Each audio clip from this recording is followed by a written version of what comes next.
పవన్ కళ్యాణ్ గాజువాక్లో పోటీ చేశారు. గాజువాక్లో ఏదో అయ్యింది, కానీ ఇప్పుడు ఆ తప్పు పిఠాపురం చేయాలనుకుంటలేదు. ప్రజలందరూ కూడా పవన్ కళ్యాణ్కి వేయాలనుకుంటున్నారు.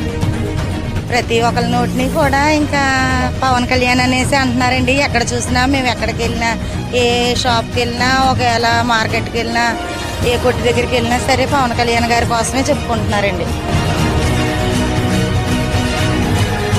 3 పథకాలు మాత్రం హైలైట్ అండి.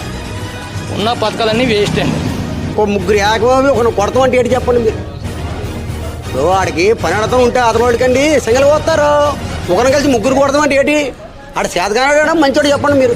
పవన్ కళ్యాణ్ గారు పిఠాపురం నియోజకవర్గంలో పర్సంటేజ్ లెక్కేసుకోవాలి తప్పండి, ఇది పోటీ కాదండి.